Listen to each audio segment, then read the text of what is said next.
আসসালামু আলাইকুম রহমতুল্লাহি ওয়া বারাকাতুহু। তোমরা সবাই কেমন আছো? ভাইয়াকে একটু কমেন্টে জানাও তোমরা সবাই কেমন আছো। ভাইয়ার ভয়েস শোনা যাচ্ছে কিনা আর কথা শোনা যাচ্ছে কিনা এই দুইটা জিনিস ভাইয়াকে একটু তাড়াতাড়ি জানাবা। ভাইয়ার কথা শোনা যাচ্ছে কিনা এবং ভয়েস ক্লিয়ার কিনা এই দুইটা জিনিস ভাইয়াকে একটু তাড়াতাড়ি জানাবা।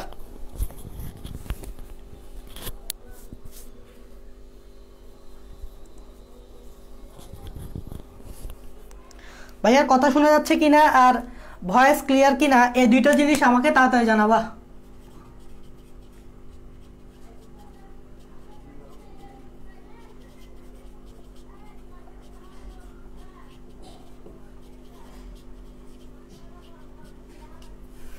ভাইয়ার কথা ক্লিয়ার কিনা এবং ভয়েস ক্লিয়ার কিনা ভিডিও ক্লিয়ার কিনা এই দুইটা জিনিস আমাকে জানাবা। আমি তাড়াতাড়ি তোমাদের লেকচারটা শুরু করে দিচ্ছি, ঠিক আছে?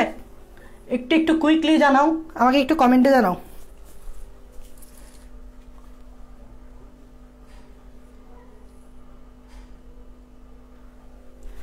ওকে ওকে, দেখো একটু একটু মনোযোগ দিবা। তোমাদের কমেন্ট টমেন্ট আজকে কোনো সমস্যা হবে না। আই হোপ আজকে নেট জনিত কোনো সমস্যা হবে না। সো তোমাদের কমেন্টও পড়ার কোনো দরকার পড়বে না। আচ্ছা, একটু ভালোভাবে মনোযোগ দিবা। তোমাদের কমেন্ট পড়ে আপনি আমি সব পড়াই দিব এবং তোমাদের আসলে তেমন কিছু তোমাদের জানার থাকবে না, কারণ আমি সব কিছু বুঝাই দিব, উল্টাও বেশি বুঝাবো। সো তোমরা জাস্ট একটু মনোযোগ দিবা, কমেন্ট কম করবা। তোমরা আমি দেখি যে তোমরা কমেন্ট বেশি করো, নিজেদের মধ্যে কনভারসেশন করো, আবার ক্লাসও দেখো। কেমনে পসিবল আমি জানি না, নিজেদের মধ্যে কনভারসেশন করে আবার ক্লাসও করতেছো, এটা কীভাবে পসিবল জানি না। তো ঘুরে ফিরে তোমাদেরকে কিন্তু আবার রেকর্ডেড ক্লাস করতে হয়। সো তোমরা একটু মনোযোগ দিবা যাতে রেকর্ডেড ক্লাসের টাইমটা একটু কমে আসে তোমাদের, কারণ তোমরা ঘুরে ফিরে আমি জানি যে আবার রেকর্ডেড ক্লাস করতে হয়। সো রেকর্ডেড ক্লাসটা যেন বেশি লেংদি না হয়ে যায়, যাতে পুরোপুরি দেখতে না হয়, সেজন্য তোমরা লাইভ ক্লাসে বেশি মনোযোগ দিবা, নিজেদের পার্সোনাল আড্ডাটাকে একটু ফেলে রেখে। হ্যাঁ, কমেন্টে আড্ডা দিতে গেলে আসলে পড়ালেখা কিছু বোঝা যায় না। আমি জানি না, হয়তো অনেকে এক্সট্রা অডিটরি আসো, তারা হয়তো পারো। এখন দেখো, ম্যালেরিয়ার জীবনচক্রের জনুক্রম এটা কি প্রথমে আগে জানতে হবে যে জনুক্রম মানে কি। ভাইয়া, জনুক্রম মানে হচ্ছে একটাই, সেটা হচ্ছে হ্যাপ্লয়েড। এটা ইম্পর্টেন্ট, এমনি পড়াচ্ছি না, ইম্পর্টেন্ট। হ্যাপ্লয়েড ও ডিপ্লয়েড দশার পর্যায়ক্রমিক আবর্তন। জনুক্রম বলতে বোঝাচ্ছে হ্যাপ্লয়েড ও ডিপ্লয়েড দশার পর্যায়ক্রমিক আবর্তন। জনুক্রম বলতে বোঝাচ্ছে হ্যাপ্লয়েড, এবং তোমরা জানো যে ম্যালেরিয়াতে আমরা হ্যাপ্লয়েড দশাও দেখছি, জীবনচক্রে ডিপ্লয়েড দশাও দেখছি। তো হ্যাপ্লয়েড এবং ডিপ্লয়েড দশা একটার পর একটা আসে, এভাবে চক্রটা চলতে থাকে, এটাই হচ্ছে জনুক্রম, ঠিক আছে? পরীক্ষায় যদি আসে জনুক্রম কি, তাহলে বলবা কোন জীবের হ্যাপ্লয়েড ও ডিপ্লয়েড দশার পর্যায়ক্রমিক আবর্তন। পরীক্ষায় যদি আসে জনুক্রম কি, তাহলে কি বলবা? কোন জীবের হ্যাপ্লয়েড ও ডিপ্লয়েড দশার পর্যায়ক্রমিক আবর্তনটা। তো ম্যালেরিয়ার জীবনচক্রের জনুক্রমটা ইম্পর্টেন্ট। তোমরা জানো ম্যালেরিয়া মানব দেহে শুরু করে একটা দশা নামে, সেটা হচ্ছে তোমাদের যদি মনে থাকে আর কি, যে ম্যালেরিয়া মানব দেহে একটা জীবনচক্র শুরু করে একটা দশা নামে, দশাটার নাম হচ্ছে স্পোরোজয়েড। মনে করে দেখো, তোমার মশকি যখন কামড় দেয় তখন লালার মাধ্যমে এই দশাটাই আসে, আর আমরা জানি এই দশাটা কিন্তু হ্যাপ্লয়েড। তার মানে ম্যালেরিয়া আমাদের বডিতে জীবনচক্রটা শুরু করে হ্যাপ্লয়েড দশা নিয়ে। এবং তোমরা জানো এই স্পোরোজয়েডটা আস্তে আস্তে কোথায় যাবে? যকৃতে যাবে, এবং যকৃতে গিয়ে এটা ক্রিপ্টোজয়েড নাম ধারণ করবে। ক্রিপ্টোজয়েড এটাও কিন্তু হ্যাপ্লয়েড দশা। তোমরা জানো, তোমরা পড়ছো, এখানে আর বোঝানোর কিছু নাই। ক্রিপ্টোজয়েডের পর এটা যে দশাটা হয় সেটা হচ্ছে মাইক্রোম্যাটাক্রিপ্টোমেরোজয়েড। যখন এটা যকৃৎ কোষকে ভেঙে যায়, তাহলে কি নামে হবে এটা দেখো। এগুলো সব তোমাদের চেনা জানা আছে, তাই আমি এখানে বোঝানোর কিছু নাই। মাইক্রোম্যাটাক্রিপ্টো, মনে করে দেখো এটা তোমরা কখন পাও? যখন প্রি এরিথ্রোসাইটিক সাইজোগনি, ভালোভাবে মনে রাখো এটা কিন্তু প্রি এরিথ্রোসাইটিক হ্যাপাটিক সাইজোগনি যখন আমরা শেষ করি, তখন কিন্তু আমরা এই দশাটা দেখতে পাই, যেটার নাম হচ্ছে পুরা হ্যাপাটিক সাইজোগনিটা যখন শেষ করি তখন আমরা এই দশাটা দেখতে পাই। পুরা হ্যাপাটিক সাইজোগনিটা মানে যকৃৎ কোষকে ভেঙে যখন বের হয়ে যায় তখন আমরা এই দশাটা দেখতে পারি, মাইক্রোম্যাটাক্রিপ্টোমেরোজয়েড। এবং এই দশা থেকে শুরু হবে এরিথ্রোসাইটিক সাইটোগনি মানে আরবিসিতে আক্রমণ। তারপর তোমরা জানো আরবিসিতে যখন যায় তখন এই দশাটা হয়ে যায় ট্রফোজয়েড। মনে করে দেখো যখন আরবিসিতে যায় তখন এই দশাটা হয়ে যায় ট্রফোজয়েড, ইট ইজ এন মানে হ্যাপ্লয়েড। এখনো আমরা হ্যাপ্লয়েড দশায় আছি। স্পোরোজয়েড হিসেবে আমাদের বডিতে ঢুকে তারপর যকৃতকে ভেঙে ভেঙে বের হয় কি হিসেবে? মাইক্রোম্যাটাক্রিপ্টোমেরাজয়েড। তারপর মাইক্রোম্যাটাক্রিপ্টোমেরাজয়েড কোথায় যায়? আরবিসিতে যায় এবং আরবিসিতে গিয়ে কি নাম ধারণ করে? ট্রফোজয়েড নাম ধারণ করে। এবং ট্রফোজয়েডটা আস্তে আস্তে কি হয় বলতো? সাইজন্ট হয়। কি হয়? সাইজন। সাইজনও কিন্তু হ্যাপ্লয়েড। সাইজনও কিন্তু কি? হ্যাপ্লয়েড। তারপর সাইজনটা তারপর কি হয় বলতো? আস্তে আস্তে বিভিন্ন ধাপ অতিক্রম করে ম্যারোজয়েড হয়। কি হয় বলতো? ম্যারোজয়েড। এগুলো সব তোমাদের পরিচিত, এগুলো সব তোমাদের পরিচিত ওয়ার্ড, ম্যারোজয়েড। এবং ম্যারোজয়েড আমরা জানি দুই ধরনের থাকে। কয় ধরনের? মনে করে দেখো ম্যারোজয়েড দুই ধরনের থাকে বা দুইভাবে পরিণত হয়। একটা ছিল মাইক্রো গ্যামিটোসাইট, একটা ছিল মাইক্রো গ্যামিটোসাইট হুইচ ইজ এন, এখনো এন। আরেকটা হচ্ছে ম্যাক্রোগ্যামিটোসাইট, আরেকটা হচ্ছে ম্যাক্রোগ্যামিটোসাইট হুইচ ইজ অলসো এন। এইবার এই মাইক্রোগ্যামিটোসাইট এবং ম্যাক্রোগ্যামিটোসাইট মশকে যখন তোমার রক্ত চুষতে আসবে তখন তোমার রক্ত থেকে এই দুইটা জিনিস তার শরীরে নিয়ে যাবে। তোমরা মনে করে দেখো মশকে যখন তোমার রক্ত চুষতে আসবে তখন ম্যাক্রো আর মাইক্রোগ্যামিটোসাইট ওর বডিতে নিয়ে যাবে এবং ওর বডিতে নিয়ে যাওয়ার পর ওরা কি করবে? গ্যামিটোগনি করবে। গ্যামিটোগনির মাধ্যমে কি তৈরি করবে? শুক্রাণু। মাইক্রো থেকে আসবে শুক্রাণু হুইচ ইজ অলসো এন এবং ম্যাক্রো থেকে আসবে ডিম্বাণু হুইচ ইজ অলসো এন। তার মানে আমরা শুক্রাণু ডিম্বাণু পাই গেছি। এইবার আমাদের ডিপ্লয়েড দশাটা শুরু হবে। কেন জানো? কারণ শুক্রাণু আর ডিম্বাণু মিলে কি হয়ে যাবে বলতো? জাইগোট। দেখছো? আর তোমরা জানো জাইগোটটা হচ্ছে টোয়াইস এন। জাইগোটটা হচ্ছে কি? Twice N. তোমরা তো এতটুকু জানো যে জাইগোটটা হচ্ছে টোয়াইস এন। এখন ডিপ্লয়েড দশাটা শুরু হয়েছে। এতক্ষণ হ্যাপ্লয়েড ছিল, এখন আসছে ডিপ্লয়েড মানে জাইগোট। আচ্ছা জাইগোটটা তোমরা জানো তারপর কি হয়? এই জাইগোটটা তোমরা জানো তারপর কি হয় বলো তো? জাইগোটটা তারপর হয় উকিনেট। মনে করে দেখো এখানে আসলে বোঝানোর কিছু নেই, এগুলো আগে আমরা বুঝে ফেলছি। জাইগোটটা হয় উকিনেট। উকিনেট অলসো টোয়াইস এন। উকিনেটটা তারপর কি হয়? উওসিস্ট। উসিস্টটা টোয়াইস এন। তারপর উসিসটা মিউসিসের মাধ্যমে, এখানে একটা মিউসিস হবে, মিউসিসের মাধ্যমে উসিসটা টোয়াইস এন থেকে স্পোরোজয়েড হিসেবে এন হয়। তোমরা জানো মিউসিস যেখানে হয় সেখানে ক্রোমোজোম সংখ্যা অর্ধেক হয়ে যায়। তাহলে দেখো টোয়াইস এন ছিল, মিউসিস হওয়ার কারণে ক্রোমোজোম সংখ্যা অর্ধেক হয়ে গেছে।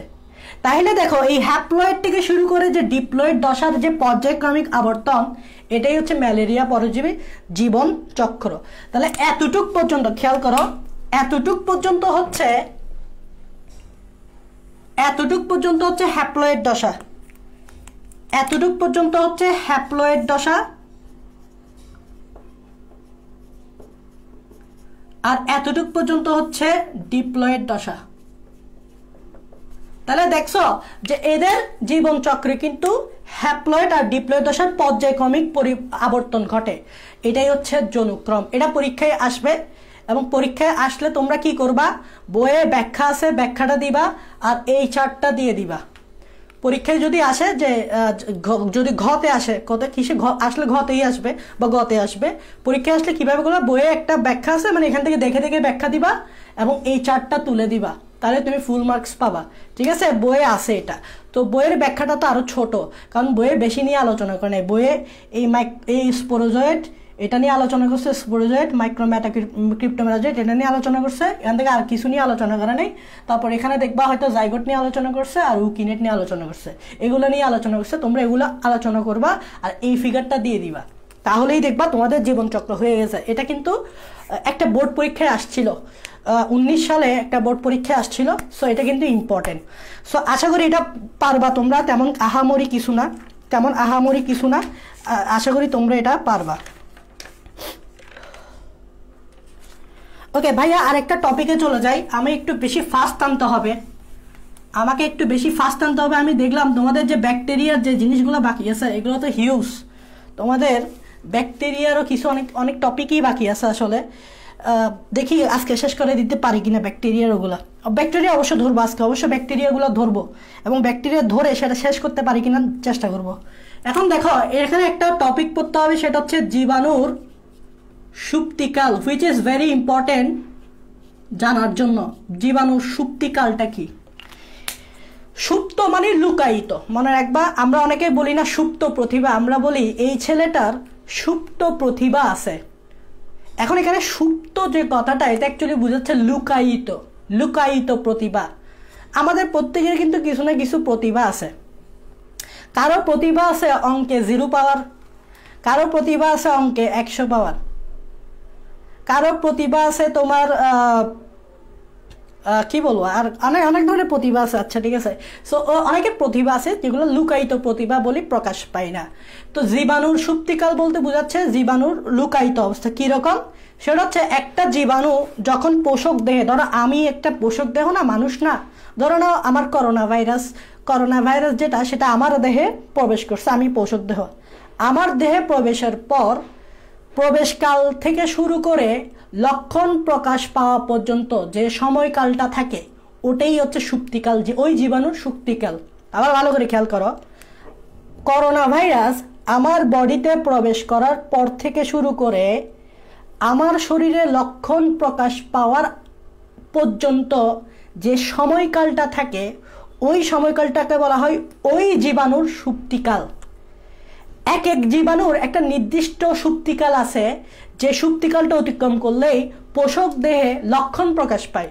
এই জন্য তোমরা দেখবা যখন কেউ করোনা ভাইরাসে আক্রান্ত হয় বা বাইরের থেকে যখন কেউ আসে তখন কোয়ারেন্টাইনে থাকতে হয় অ্যাটলিস্ট 14 দিন। এখন হয়তো কমে গেছে, অ্যাটলিস্ট 14 দিন থাকতে হয়। এটা কী জন্য থাকতে হয়? এই 14 দিনটা কেন দিছে? কারণ হচ্ছে করোনা ভাইরাস যখন কারো পোষক দেহে প্রবেশ করবে তখন থেকে শুরু হয়ে 14 দিন পর্যন্ত একটা মিনিমাম টাইম লাগে যখন করোনা ভাইরাস তার শরীরে লক্ষণ প্রকাশ করবে। তার মানে অ্যাটলিস্ট 14 দিন একটা সময় লাগে, যেই সময়ে তোমার পোষক দেহে একটা লক্ষণ প্রকাশ পায়। এই জন্যই কোয়ারেন্টাইনে রাখা হয়, এই চেক করা হয় যে আসলে সেই করোনা ভাইরাস দ্বারা আক্রান্ত হয় কিনা। কারণ 14 দিনের ভিতর তার লক্ষণ প্রকাশ পাবে। এই যে 14 দিন যে সময়কালটা, ওটাই হচ্ছে ওই করোনা ভাইরাসের সুপ্তিকাল। ঠিক সেমভাবে আমাদের প্লাজমোডিয়ামেরও বিভিন্ন প্লাজমোডিয়ামের সুপ্তিকাল আছে। 4টা প্লাজমোডিয়াম না, মনে আছে? আমাদের প্লাজমোডিয়াম কয়টা? 4টা। মনে রাখবা কিভাবে? Victor, fright, my, onion. এটা দিয়ে মনে রাখবা, ভিক্টর, ফ্রাইট, মাই, অনিয়ন। এখানে ভিক্টরের ভি দিয়ে ভাইভেক্স। কি ভাইভেক্স? Plasmodium vivax. ফ্রাইডের এফ দিয়ে ফালসিপারুম।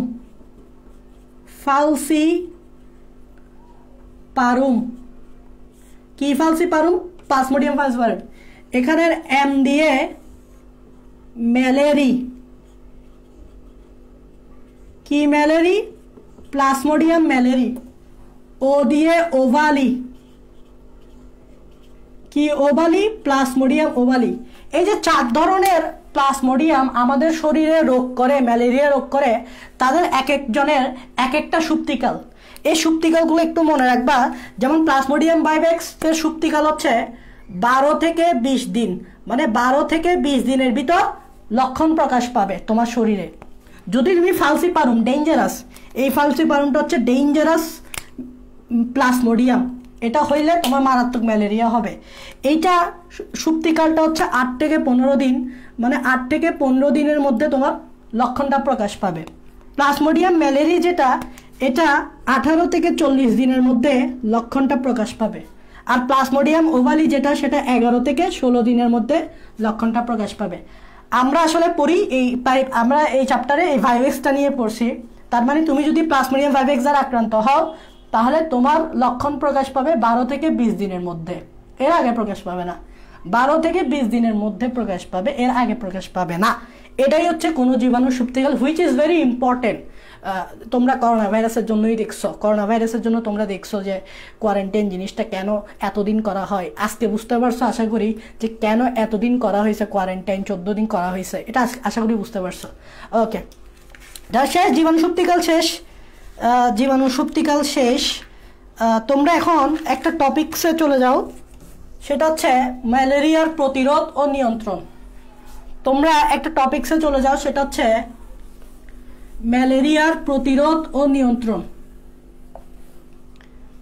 ম্যালেরিয়ার এটা টপিকটা হেডলাইন লিখো, ম্যালেরিয়ার, এটা গুরুত্বপূর্ণ, এটা সৃজনশীলের জন্য গুরুত্বপূর্ণ। ম্যালেরিয়ার প্রতিরোধ ও নিয়ন্ত্রণ, আহামরি কিছু না, একদম সোজা। প্রতিরোধ নিয়ন্ত্রণ মানেটা কি? একটা হচ্ছে প্রতিকার আর একটা হচ্ছে প্রতিরোধ। প্রতিকার মানে হচ্ছে যখন তুমি কোনো জীবাণু দ্বারা আক্রান্ত হয়ে যাবা আর যখন তুমি ডাক্তারের কাছে গিয়ে চিকিৎসা নিবা, সেটাই হচ্ছে প্রতিকার। তোমাকে প্রতিকার আর প্রতিরোধের মধ্যে পার্থক্য বুঝো, একটা হচ্ছে প্রতিকার আর একটা হচ্ছে প্রতিরোধ। এই দুটার মধ্যে পার্থক্য কি জানো? প্রতিকার মানে হচ্ছে তুমি আক্রান্ত হয়ে গেছো এবং আক্রান্ত হওয়ার পর ডাক্তারের কাছ থেকে চিকিৎসা নিচ্ছ, এটাই হচ্ছে প্রতিকার। আর প্রতিরোধ হচ্ছে তুমি আক্রান্ত হওয়ার আগে ব্যবস্থা নিচ্ছ যাতে তুমি ওই জীবাণু দ্বারা আক্রান্ত না হও। যেরকম আমরা সাবান দিয়ে হাত ধুই, যেমন সবাই বলছে সাবান দিয়ে হাত দিবেন, নৌকা মার্কায় ভোট দিবেন, আচ্ছা যাই হোক। তো সাবান দিয়ে যে হাত ধোয়াটা, তারপর স্যানিটাইজ করাটা, মাস্ক দেওয়াটা, এগুলো হচ্ছে প্রতিরোধ। আর তুমি যখন করোনা ভাইরাস দ্বারা আক্রান্ত হয়ে যাও, যখন যে তুমি যে চিকিৎসাটা নিবা, এটাই হচ্ছে প্রতিকার। সো আমরা এই জন্য বলি প্রতিরোধ ইজ বেটার দেন প্রতিকার। তোমরা জানো প্রিভেনশনটা প্রতিকারের চেয়ে কিন্তু বেটার। এই জন্য তুমি যদি প্রতিরোধ ব্যবস্থাটা গড়ে তোলো তাহলে তুমি সবাই সেফ থাকবে। সো প্রতিরোধটা বেটার প্রতিকারের চেয়ে। সো ম্যালেরিয়ার প্রতিরোধ কিভাবে করা যায়, নিয়ন্ত্রণ কিভাবে করা যায়, সেটাই আমরা একটু বলার চেষ্টা করব। প্রথমে ম্যালেরিয়াটা যেহেতু একটা মশকি অ্যানোফিলিস দ্বারা হয়, নর্মালি ম্যালেরিয়া তো মশকি অ্যানোফিলিসের কারণে হয়, তাহলে তোমাকে ফার্স্ট ডিউটি করতে হবে মশকি নিধন। তোমাকে ফার্স্ট ডিউটি করতে হবে মশকি নিধন, মানে মশা মারি ফেলতে হবে। তো কিভাবে মারবা? তোমরা জানো বদ্ধ পচা পানিতে মশকি ডিম পারে। তোমরা দেখবা যখন ডেঙ্গুর প্রজনন কখন বাড়ে বা মানুষ ডেঙ্গু দ্বারা আক্রান্ত কখন হয়, যখন দেখবা যে বদ্ধ কোনো পানি এক পাশে পড়ে আছে এবং ওখানে ডেঙ্গু এই মশা এসে, অ্যাডিস মশা এসে ডিম পাড়িয়ে দিল, পরে ওই মশা যদি তোমার কামড়ায় তারপর তোমার ডেঙ্গু হয়ে গেল। সো বদ্ধ পানিগুলা আমাদেরকে পরিষ্কার রাখতে হবে। জঙ্গল টঙ্গল থাকলে, মানে ধরো অনেক সময় আমরা বাসা বাড়িতে উপরে ছাদে বাগান তৈরি করে ফেলি, বাগানটা পরিচর্যা করি না ঠিক মতো, একটা ঝোপঝাড় অবস্থা করে ফেলি, ওই সকল জায়গায়ও কিন্তু মশা ডিম পারে। সো ওই সকল জায়গাগুলো তোমাকে পরিষ্কার রাখতে হবে এবং ঝোপঝাড়গুলো কেটে ফেলতে হবে। এভাবেই তুমি মশারি নিধন করতে পারো। তো মশাকে নিধনের জন্য 1 নম্বর ব্যবস্থা হচ্ছে প্রজনন ক্ষেত্র ধ্বংস করা। প্রজনন ক্ষেত্র ধ্বংস করা। ওই যে আমি বললাম না মশকের ডিম পারে কোথায়, বদ্ধ পচা পানিতে, নালা নর্দমায়। তো এগুলো সবসময় আমাদেরকে পরিষ্কার রাখতে হবে, ওগুলো ধ্বংস করতে হবে। এটা হচ্ছে প্রজনন ক্ষেত্র ধ্বংস করা। 2 নম্বর আরেকটা হচ্ছে কি, লার্ভা ও পিউপা ধ্বংস। এই জিনিসটা অনেকে বুঝে না, লার্ভা ও পিউপা ধ্বংস করা। ভাইয়া লার্ভা ও পিউপা মানেটা কি? তোমরা কি লার্ভার পিউপা মানে জানো না? আচ্ছা আমি বুঝাচ্ছি। দেখো মশা ডিম পারলো, স্ত্রী অ্যানোফিলিস মশাকে ডিম পারলো, ডিম ফুটে একটা বাচ্চা বের হবে, যে বাচ্চাটা বের হবে এটার নাম হবে লার্ভা। মশাকে ডিম পারলো, ডিম ফুটে যেটা বাইর হবে সেটাই হচ্ছে লার্ভা। এবং লার্ভার সাথে একটা পূর্ণাঙ্গ প্রাণীর কোনো মিল থাকে না, মনে রাখবা। এই লার্ভার সাথে পূর্ণাঙ্গ প্রাণীর মিল থাকবে না, মানে দেখে বলতে পারবো না এটা কার বাচ্চা। এরকম না, আমরা যখন বাচ্চা হয় তখন আমরা বলি বাচ্চাটা তার বাবার চেহারা পাইছে, তার মার চেহারা পাইছে, বাচ্চাটা ওর নিশ্চয় দেখে বুঝি না, হ্যাঁ এটা কার বাচ্চা, এটা তো ওর বাচ্চা, এটা তো সালমান খানের বাচ্চা।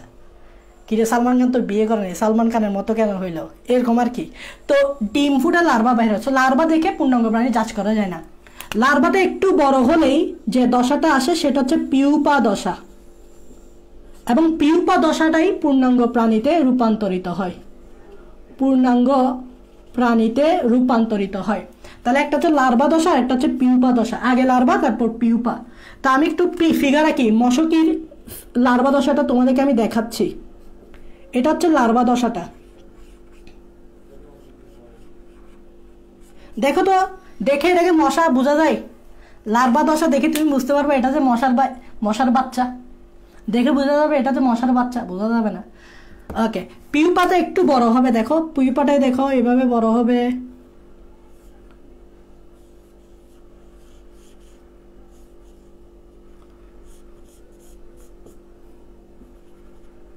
এটা হচ্ছে পিউপা।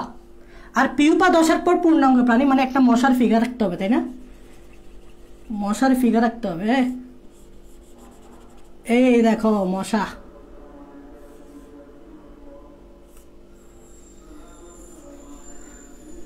দেখছো? লার্ভা, পিউপা, তারপর মশা, পূর্ণাঙ্গ মশা। তাহলে যখন ডিম ফুটে বদ্ধ পানিতে, তারপর নালা নর্দমাতে যখন ডিম পাড়িয়ে দিবে, ডিম ফুটে লার্ভা বের হবে, লার্ভা তারপর আস্তে আস্তে পিউপা হবে, এগুলো আমাদেরকে ধ্বংস করে ফেলতে হবে। তাহলে এগুলো যদি আমরা ধ্বংস করি তাহলে আমরা মশকই নিধন করতে পারবো। তাহলে এগুলো আমরা কি ধ্বংস করলে মশকই কী করতে পারবো? নিধন করতে পারবো। এগুলো ধ্বংস করলে আমরা কি করতে পারবো? মশকই নিধন করতে পারবো। বুঝা গেছে? এখন এগুলো কেমনে ধ্বংস করব? এই জিনিসগুলো কেমনে ধ্বংস করব? এই জিনিসগুলো ধ্বংস করবো আমরা হইতে পারে কেরোসিন বা পেট্রোল ইউজ করে, কেরোসিন বা পেট্রোল ইউজ করে। কেরোসিন বা পেট্রোল ইউজ করলে অক্সিজেনের অভাবে এগুলো মারা যাবে, ঠিক আছে? তারপর আমরা কিছু কেমিক্যাল ইউজ করতে পারি। একটা হচ্ছে বিএসসি আর একটা হচ্ছে জুভেনাইল হরমোন। বিএসসি অথবা জুভেনাইল হরমোন। এখন অনেকে কিন্তু জুভেনাইল হরমোন চিনে না। তোমরা যদি ঘাস ফড়িং পড়তা বা যখন পড়বা তখন চিনবা, তাও আমি একটু বলে দিব। আচ্ছা, বিএসসি মানে কি? বি দিয়ে হচ্ছে বেনজিন, বি দিয়ে বেনজিন, এইচ দিয়ে হেক্সা, সি দিয়ে ক্লোরাইড। তাহলে বিএসসি মানে হচ্ছে বেনজিন হেক্সাক্লোরাইড। এটা একটা কেমিক্যাল যেটা দিয়ে তুমি এগুলো ধ্বংস করতে পারো। আবার জুভেনাইল হরমোন, মনে রাখবা জুভেনাইল, জুভেনাইল মানে হচ্ছে শিশু। মনে রাখবা আমরা অনেক সময় ছোটবেলার যে বাচ্চা ফেস, এই বাচ্চা ফেসটা কেন ধরে রাখে? সেটা হচ্ছে এই জুভেনাইল হরমোনের কারণে। আমাদের এক সময় ছিল, এখন তো আমরা তো অ্যাডাল্ট হয়ে গেছি, এখন কিন্তু আমাদের শরীরে তেমন জুভেনাইল হরমোন নেই। মোট কথা জুভেনাইল হরমোন তোমার বাচ্চা দশাটা ধরে রাখে। জুভেনাইল হরমোন যদি তোমার রক্তে বেশি থাকে তাহলে তুমি বড় হইতে পারবা না, তুমি বাচ্চাই থেকে যাবা। তার মানে জুভেনাইল হরমোন যত বেশি রক্তে থাকবে তোমার বাচ্চা দশাটা তত থাকবে, তুমি বড় হইতে পারবা না। কিন্তু আমরা বড় হওয়ার সাথে সাথে জুভেনাইল হরমোনটা কমে যায় বিদায় আমাদের আর বাচ্চা দশাটা থাকে না। তো তুমি এক কাজ করতে পারো, জুভেনাইল হরমোন যদি ছিটাই দাও তাহলে লার্ভা, পিউপা এগুলো আর কখনো পূর্ণাঙ্গ প্রাণী হবে না, মানে বড় হবে না। জুভেনাইল হরমোন তুমি যদি এখানে ছিটাই দাও তাহলে লার্ভার পিউপা কখনো পূর্ণাঙ্গ প্রাণী হবে, কারণ জুভেনাইল হরমোন বাচ্চা দশা ধরে রাখে। তাহলে এই বাচ্চা দশাগুলো যদি ধরে রাখে এরা কখনো বড় হবে? আর বড় না হলে কি কামড় দিতে পারবে না। তাহলে জুভেনাইল হরমোন করেও কিন্তু তোমার এটাকে করা যায়। দেখো লজিক আছে এখানে, মুখস্থের কিছু নাই। এগুলো ইউজ করলে অনেক সময় পরিবেশের ক্ষতি হয়, এজন্য প্রাকৃতিকভাবে বিভিন্ন লার্ভিভোরাস জাতীয় মাছ বিভিন্ন জলাশয়ে চাষ করা যায়। যেমন লার্ভিভোরাস মানে কি? যারা লার্ভা খায়। লার্ভিভোরাস মানে কি? লার্ভিভোরাস মানে কি? যারা লার্ভা খায়, লার্ভা খায়। তো বিভিন্ন মাছ আছে, যেমন কই মাছ, শিং মাছ, মাগুর মাছ, টাকি মাছ, পুঁটি মাছ, বোয়াল মাছ। এগুলো তুমি যদি লালন পালন করো এরা অটোমেটিক লার্ভা পিউপা খেয়ে ফেললে তোমার এইভাবেও ধ্বংস করা যাবে। তার মানে আশা করি বুঝতে পারছো যে কিভাবে কি করা যায়। এটা হচ্ছে মশকি নিধন। দেখো মশকি নিধনের পর খতে যেটা পড়বা সেটা হচ্ছে, বাই চান্স যদি কোনো মশা বড় হয়ে যায়, অবশ্যই মশা বড় না হলে কামড় দিবে কিভাবে? অনেক মশা তো পূর্ণাঙ্গ মশা দেখবে, এখন পূর্ণাঙ্গ মশা কিভাবে ধ্বংস করবা? এটা তো এতক্ষণ বাচ্চা, ডিম বাচ্চা এগুলোর ছিল। এখন তুমি যদি পূর্ণাঙ্গ মশা, এটা আমরা করে থাকি, তোমরা দেখবা সরকার বিভিন্ন টাইমে ফগিং মেশিনের সাহায্যে দেখবা এভাবে করে আওয়াজ করে ধোয়া ছিটায় রাস্তার পাশে, বিভিন্ন ঝোপঝাড়ে এবং বাড়িতে গিয়ে ফগিং মেশিন দিয়ে ধোয়া দিয়ে মশা মারে। তার মানে এটাকে কি বলা হয়? Fogging machine. ফগ মানে কি? কুয়াশা। ফগিং মেশিন মানে কিছু ধোয়া তৈরি করে, মূলত ধোঁয়াটা হচ্ছে সালফার ডাইঅক্সাইড, সাদা ধোঁয়া। সালফার ডাইঅক্সাইড, সাদা ধোঁয়া। এই সালফার ডাইঅক্সাইড সাদা ধোঁয়া দিয়ে পূর্ণাঙ্গ মশাকে মারা যায়, ফগিং মেশিন বলে এটাকে। বোঝা গেছে? এটাই হচ্ছে তোমার পূর্ণাঙ্গ মশাকে মারার ব্যবস্থা। পূর্ণাঙ্গ মশকের ব্যবস্থা। এটা খতে দিবা না, এটা সরি, এটা 3 নম্বরে দিবা, এটা 3 নম্বরে দিবা। খতে আসে এবার, খতে আসে এবার মশকির দংশনের হাত থেকে রক্ষা। মশকির দংশনের হাত থেকে রক্ষা। ভাইয়া মশকির দংশনের হাত থেকে রক্ষা সেটা আমরা প্রতিদিনই করে থাকি। যেমন এখন শীতকালে আমরা এটা করেই থাকি। যেমন মশারি টানাচ্ছ, মশার কয়েল ইউজ করতেছ, স্প্রে ইউজ করতেছ, অ্যারোসল ইউজ করতে, না অ্যারোসল মনে তেলা পোকা মারতে না, আচ্ছা জানি না। স্প্রে ইউজ করতেছ, মশকি ইউজ করতেছ, তারপর ব্যাডমিন্টনের যে তারগুলো আছে তারগুলো ইউজ করতেছ, এগুলোই আত্মরক্ষা, কিছু না, সেম এগুলো কিছু না। তারপর গ নম্বর হচ্ছে যদি তোমার বাই চান্স ম্যালেরিয়া হয়ে যায় তাহলে তোমাকে কি করতে হবে? এটা নিয়ন্ত্রণ করতে হবে, তাই না? ম্যালেরিয়া হয়ে গেলে এটা কি করতে হবে? নিয়ন্ত্রণ করতে হবে। তাহলে ম্যালেরিয়া রোগের চিকিৎসা। ধরো তোমার যদি ম্যালেরিয়া হয়ে যায় তাহলে ম্যালেরিয়া রোগের চিকিৎসা কিভাবে করবা? তো ম্যালেরিয়া রোগের জন্য নর্মাল চিকিৎসা আছে, যেমন নর্মালি তোমার সুস্থ হয়ে যায়। এছাড়া একটা প্রথম ডোজ তৈরি করা হয়েছিল, ওই ডোজটার নাম হচ্ছে কি আমি যদি বলি, একটা ডোজ আছে, ডোজটার নাম হচ্ছে কুইনাইন। একটা ড্রাগ, কুইনাইনকে বলা হয় অ্যান্টি ম্যালেরিয়াল ড্রাগ। আমার লেখা বোঝা যাবে না স্বাভাবিক, আমার কথাগুলো ফোকাস করো।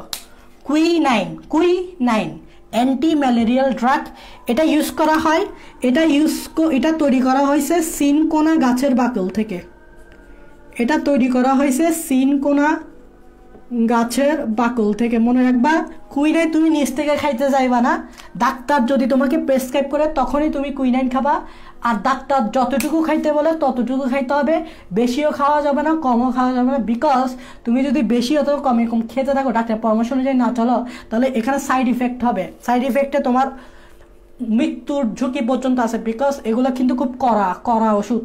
কুইনাইন এগুলো হচ্ছে খুব কড়া ওষুধ। এগুলা তোমার ডাক্তার যদি প্রেসক্রাইব করে তাইলে তুমি খাইতে পারবা, কামবাড়ি করে তোমার কুইনাইন খাইতে পারবা না, এটা নিষিদ্ধ। বা তোমাকে ওষুধের দোকানেও এটা তোমাকে নিচ থেকে বিক্রি করবে না। ডাক্তারের প্রেসক্রিপশন দেখাবা, তারপর তোমাকে কুইনাইন দিবে, এবং কুইনাইন ডাক্তার যতটুকু বলছো ততটুকুই খাবা, এর বেশি না, ঠিক আছে? এগুলো ডাক্তারের প্রেসক্রিপশন অনুযায়ী চলতে হয়, নিজের থেকে কখনো কারবারি করবা না। আচ্ছা, এটাই হচ্ছে ম্যালেরিয়া রোগের চিকিৎসা। তাহলে আমাদের ম্যালেরিয়ার প্রতিরোধ, এবং এটাই পরীক্ষায় আসবে, এবং এগুলোই তোমরা লিখে দিবে। এগুলো আমি বই থেকেই লিখছি, ঠিক আছে? আরেকটা জিনিস জানবো, সেটা হচ্ছে ম্যালেরিয়ার টিকা আছে কিনা, আবার কোনো বা ম্যালেরিয়ার জন্য কোনো ভ্যাকসিন আছে? হ্যাঁ, অনেক বছর পর রিসেন্টলি একটা প্রথম টিকা আবিষ্কার করা হয়েছে। এটাই একমাত্র টিকা যেটা অনুমোদিত। হ্যাঁ, একমাত্র টিকা যেটা অনুমোদিত। ওই একমাত্র টিকার নাম হচ্ছে মস্কুইরিক্স, অথবা এটা আরেকটা নামে পরিচিত RTS, এটা আরেকটা নামে পরিচিত RTSS, অথবা এটা আরেকটা নাম, ব্র্যান্ড নেম মানে কোম্পানির নাম হচ্ছে মস্কুইরিক্স। এটা প্রথম একমাত্র টিকা যেটাকে অনুমোদন দেওয়া হয়েছে EMA, ইউরোপিয়ান কি একটা নাম, ওইটা অনুযায়ী এটাকে অনুমোদন দেওয়া হয়েছে। এবং এই টিকাটা হয়তো ইউজ করা যাবে, এবং এটা তুমি 4টা ডোজের মাধ্যমে কমপ্লিট করবা। 4 ডোজেস, 4টা ডোজের মাধ্যমে কমপ্লিট করবা। যেমন আমরা যারা করোনা ভাইরাসের ভ্যাকসিন দিচ্ছি 2টা ডোজ দিচ্ছি, 2টা, তো এটা 4টা ডোজ দিতে হবে। 4টা ডোজের মধ্যে তোমার এই ভ্যাকসিন টিকাটা কমপ্লিট করতে হবে। এবং RTSS এর পূর্ণরূপ আমি বলবো না, কারণ বললেও তোমরা বুঝবা না। সো এত কাহিনী করে RTSS আমি পূর্ণরূপ বলতে যাচ্ছি না, এটা একটা সংক্ষিপ্ত রূপ, এটার পূর্ণরূপ আছে, এটার মানে আছে, বাট আমি ওখানে যাচ্ছি না। তোমরা জাস্ট মস্কুইরিক্স বা RTSSটাই মনে রাখো, আর এটা 4টা ডোজের মাধ্যমে কমপ্লিট করতে, এটা মনে রাখো। আর কিছু মনে রাখার কিছুই নাই। এবং মনে রাখবা, সাধারণত এই ধরনের টিকা কোন ম্যালেরিয়ার জন্য দেওয়া হয়? এটা মূলত মারাত্মক ম্যালেরিয়া জন্য দরকার পড়ে, সেটা হচ্ছে ফালসিপারুম। এই যে আমি এটা বারবার বলছিলাম, এটা হচ্ছে মারাত্মক ম্যালেরিয়ার জন্য দায়ী। মূলত এটা যদি হয় তাহলে এটা মারাত্মক ম্যালেরিয়া, তো তাই এটা যাতে না হয় এই জন্য টিকাটা দেওয়া হয়। ঠিক আছে, এটা যাতে না হয় এই জন্য টিকাটা দেওয়া হয়। আমাদের এখানে নর্মালি অ্যানোফিলিস থাকে না। অ্যানোফিলিস মূলত পার্বত্য অঞ্চলগুলোতে বেশি থাকে, কারণ ওখানে ঝোপঝাড় বেশি থাকে, ঝোপঝাড় ময়লা আবর্জনা বেশি থাকে, তো ওখানেই মূলত অ্যানোফিলিসটা হয়। এই জন্য তোমরা কখনো এখানে ম্যালেরিয়া হইতে দেখবা না। পার্বত্য চট্টগ্রাম অঞ্চলগুলোতে ম্যালেরিয়া বেশি হয়। ওকে ওকে ভাইয়া, ম্যালেরিয়া তাহলে শেষ করে ফেলছেন। তাহলে ভাইয়া ম্যালেরিয়া শেষ করে ফেলছেন, ম্যালেরিয়া শেষ করে ফেলছেন, ম্যালেরিয়া শেষ করে ফেলছেন। ওকে ভাইয়া, তাহলে একটা প্রশ্ন দেখো, দেখি তোমরা প্রশ্নটা পারো কি না। উদ্দীপকটা দেখো, তোমাদের থেকে আমি উত্তর নিব, তোমরা আমাদের সাথে সাথে লিখো। রহিমের জ্বর হলো, রহিমের জ্বর হলো, ডাক্তার রক্ত পরীক্ষা করে ব্যাখ্যা করলেন জ্বরের কারণ। আমার কথাগুলো ফোকাস করো, লেখা বোঝা না গেলে। জ্বরের কারণ এককোষী প্রকৃতকোষী অণুজীব, এককোষী প্রকৃতকোষী অণুজীব যা মশকির মধ্যে তৈরি হয়, যা মশকির মধ্যে তৈরি হয়, সেটি মানুষের যকৃৎ, সেটি মানুষের যকৃৎ ও আরবিসি কোষকে ধ্বংস করে, ও আরবিসি কোষকে ধ্বংস করে। 1 নম্বর দিয়ে লিখো প্রশ্নটা কি হইতে পারে। 1 নম্বর প্রশ্নটা হচ্ছে, উল্লেখিত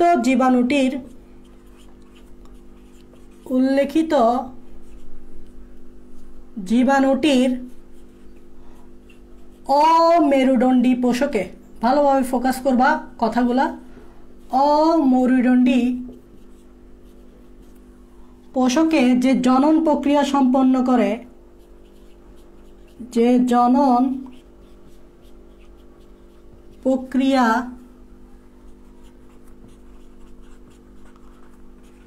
সম্পন্ন করে তা ব্যাখ্যা করো। এটা হচ্ছে 1 নম্বর। হ্যাঁ, এটা হচ্ছে 1 নম্বর প্রশ্ন। 2 নম্বর প্রশ্ন হচ্ছে, জীবাণুটির জীবনচক্র, জীবাণুটির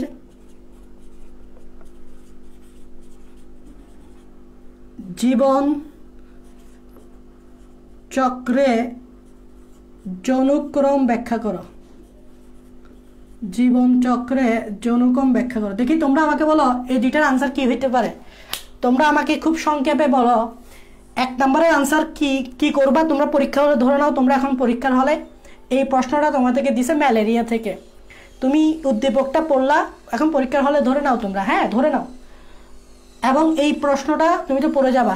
এই প্রশ্নটা তোমাকে দিল, এখন পরীক্ষার হলে তুমি কি লিখবা। অ্যাকচুয়ালি মেইন পয়েন্ট তো আসতে হবে, কারণ মনে রাখবা এখানে বানায় বানা লেখার কিছু নেই। এখানে তুমি যদি 2D পয়েন্ট লিখো তাহলেই ফুল মার্কস। তোমাকে বুঝতে হবে যে এখানে যেটার কথা বলা হয়েছে সেটা কি, সেটা যদি ধরতে পারো তাহলে তুমি পরীক্ষার হলে লিখতে পারো। দেখি বলো 1 নম্বরে তুমি কি লিখবা পরীক্ষার হলে, মানে সংক্ষেপে বলো কোন জিনিসটা লিখবা, কোন টপিকটা লিখবা সেটা স্পেসিফিকভাবে বলো। আর এখানে কোন টপিকটা লিখবা, জীবনচক্রের জনকম। আই হোপ এই 2টা জিনিস, এটা তো আজকেই পড়াইছি, এটা তো পারার কথা, এটা আমি আজকেই প্রথম দিকেই পড়াইছি। এটা একটা বোর্ড পরীক্ষায় আসছে, আমি বোর্ড পরীক্ষার নামটা উল্লেখ করব না, এটা একটা বোর্ড পরীক্ষায় আসছে, আমি বোর্ড পরীক্ষা উল্লেখ করবো না, তবে এটা 19 সালে আসছে, খুব রিসেন্টলি আসছে, 19 সালে আসছে। তোমরা আমাকে এটা কমেন্ট, এই 2টা জিনিস কমেন্টে জানাও। আমি একটু একটু একটু একটু একটু ইস্যু করে আসি।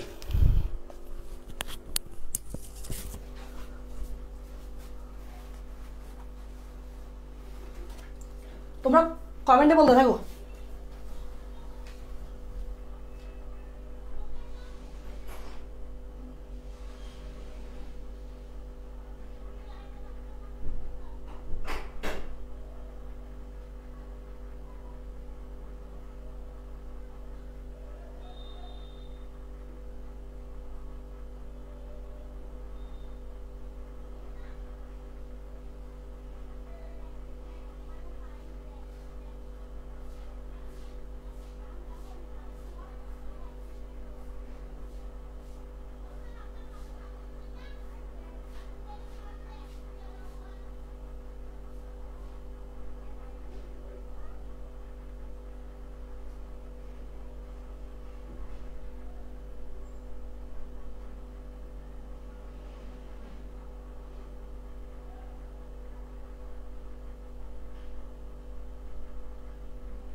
ওকে, সবাই আনসার দিছো?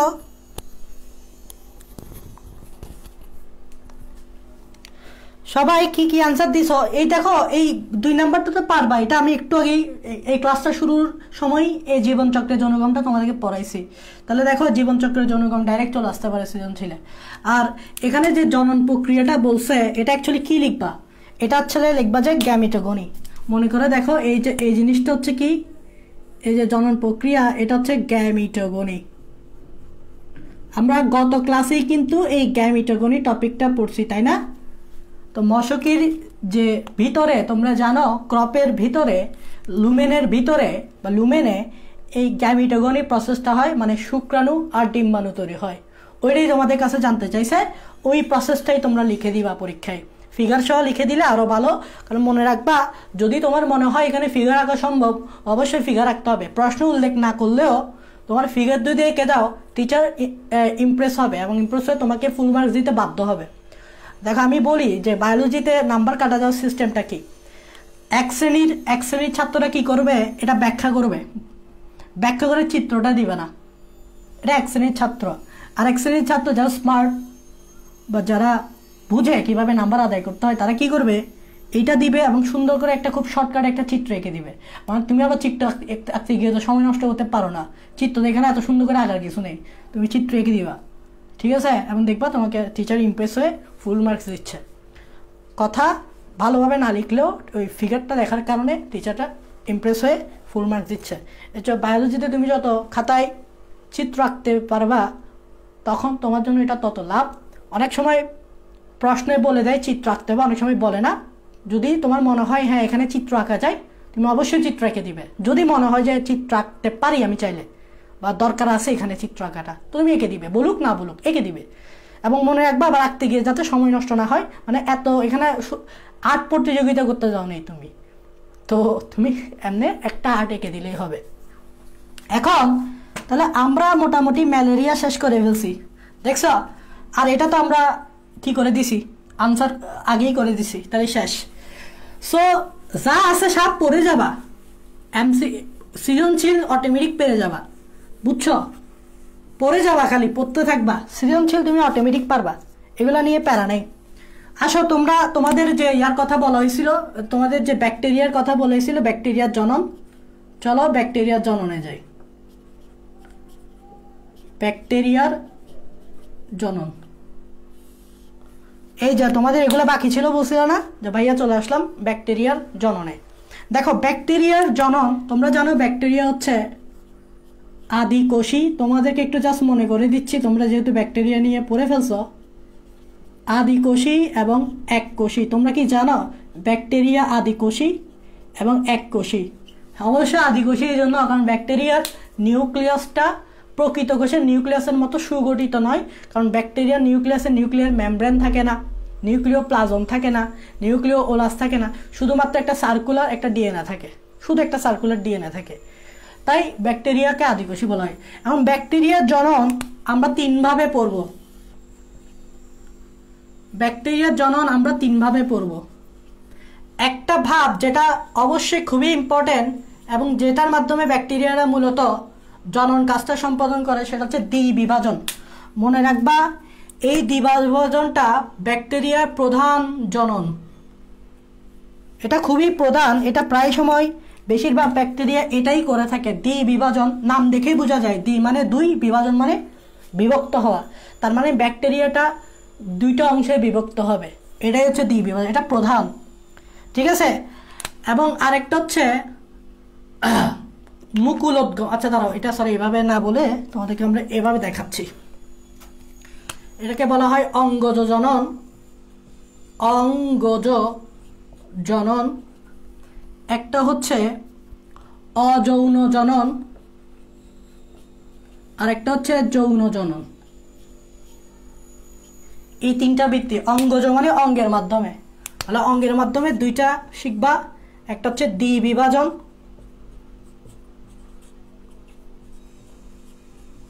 আরটা হচ্ছে মুকুলোদ্গম, আরটা হচ্ছে মুকুলোদ্গম। ভাই মুকুলোদ্গম মানে কি? মুকুল তৈরি হবে, মুকুলের মাধ্যমে জনন করবে। আর আমি কি বলছি কি ভাইয়া, দ্বিবিভাজনটাই হচ্ছে প্রধান। ভাইয়া দ্বিবিভাজনটাই হচ্ছে প্রধান, এটা খুবই গুরুত্বপূর্ণ। দ্বিবিভাজন অযৌন দুইভাবে করা যায়, অযৌন দুইটা পদ্ধতিতে হয়। একটা হচ্ছে গনিডিয়া তৈরির মাধ্যমে, তোমরা হয়তো অনেকে এই নামগুলা বুঝবা না এখন, তো বুঝার কিছুই নেই এখন কেমনে বুঝবো, আমি জাস্ট লিখে দিচ্ছি। আর একটা হচ্ছে অ্যান্ডোস্পোর,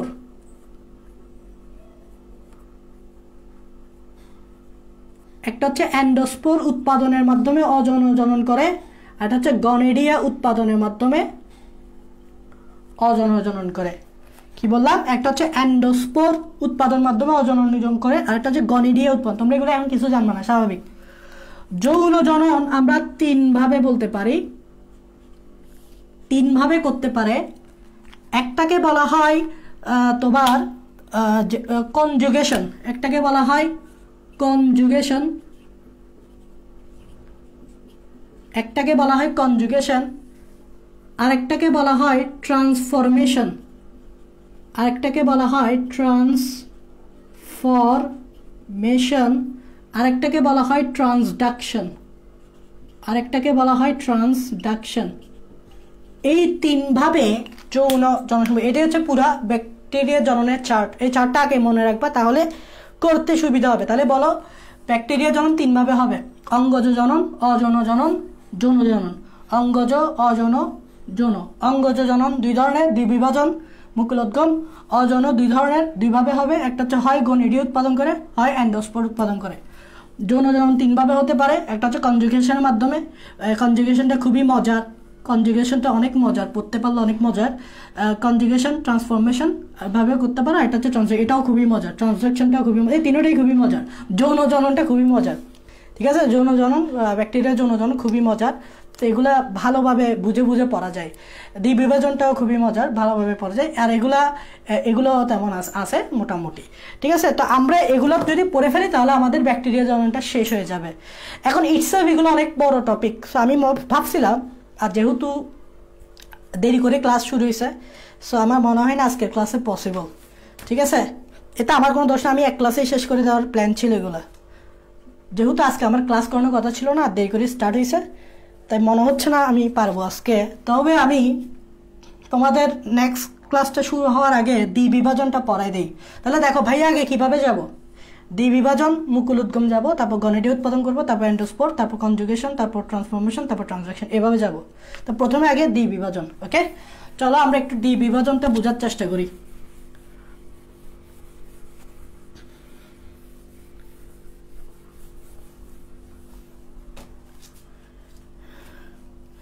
দ্বিবিভাজন ভাইয়া কি পড়াবো এখন? দ্বিবিভাজন,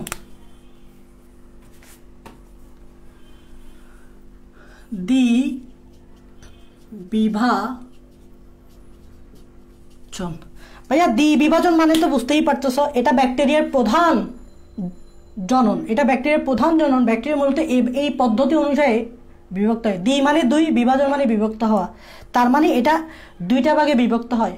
এখন মনে রাখবা ব্যাকটেরিয়া কখন দ্বিবিভাজন করে। মনে রাখবা আমরা বা যে কোনো প্রাণী মূলত রিপ্রোডাকশন কখন করি? যখন আমরা একটা ফেভারেবল কন্ডিশন পাই। ফেভারেবল কন্ডিশন বলতে ভাইয়া একটা অনুকূল পরিবেশ পাই। ধরো আমি পর্যাপ্ত পরিমাণ খাবার পাচ্ছি, তখন আমার জনন করতে ইচ্ছে করবে। ধরো আজকের আবহাওয়া খুব রোমান্টিক, আজকের আবহাওয়া খুব সুইট, আজকে খুব ঠান্ডা বাতাস বইছে, আজকে চারিদিকে ফুল আর ফুল, রোমান্টিক পরিবেশ, তখনই জনন কাজটা করতে ইচ্ছা করে। একটা হচ্ছে নিউট্রিশন থাকাটা জরুরি, মানে পর্যাপ্ত পরিমাণে খাবার টাবার থাকাটা জরুরি। আর হচ্ছে ফেভারেবল এনভায়রনমেন্ট দরকার আছে, অনুকূল একটা পরিবেশ দরকার আছে, রোমান্টিক আবহাওয়া দরকার আছে। সো ব্যাকটেরিয়াও কিন্তু সেরকম, তারা তখনই দ্বিবিভাজন করবে যখনই তার পর্যাপ্ত পরিমাণ নিউট্রিশন পাবে, মানে ব্যাকটেরিয়াকে খাবার টাবার দিতে হবে। তাহলে নিউট্রিশনটা থেকে সে কি পাবে? শক্তি পাবে। আর এনার্জি যদি থাকে না ভাই, জনন করতে অনেক সুবিধা হয়ে যায়। Energy is very important for জনন, সো এনার্জি থাকাটা জরুরি। আরেকটা হচ্ছে কি ভাইয়া? অনুকূল পরিবেশ। ওই যে বললাম, তুমি খাওয়া দাওয়া করতেছো, খাওয়া দাওয়া করলে হবে, তোমার একটা রোমান্টিক আবহাওয়া লাগবে যেখানে তুমি জনন কাজটা করে থাকো, একটা রোমান্টিক আবহাওয়া লাগবে। সো অ্যাকচুয়ালি অনুকূল পরিবেশ বলতে বোঝাচ্ছে তোমার তাপমাত্রা, কথা বোঝাচ্ছে তাপমাত্রাটা মানে তোমার এনভায়রনমেন্টে যে তাপমাত্রা বেশি হওয়া যাবে না, একটা আদর্শ তাপমাত্রা থাকাটা জরুরি। ধরো পিএইচ জরুরি, পিএইচ ইটিসি ইত্যাদি বোঝাচ্ছে, ঠিক আছে? এটা হচ্ছে অনুকূল পরিবেশ। যেমন ধরো অ্যাসিডিক পরিবেশ হয়ে গেলে জনন কাজটা করতে পারবে না, একটা ফেভারেবল পিএইচ দরকার, একটা আদর্শ পিএইচ দরকার, এটাই বোঝাচ্ছে অনুকূল পরিবেশ। এই দুইটা জিনিস এনশিওর হলেই তখন ব্যাকটেরিয়া দ্বিবিভাজন করবে। তাহলে আসো আমরা একটু দ্বিবিভাজনটা দেখে ফেলি। সেটা হচ্ছে, তোমরা কি জানো একটা ব্যাকটেরিয়া দেখতে কিরকম? আমি যদি একে দেখাই, একটা ব্যাকটেরিয়া দেখতে ঠিক এরকম।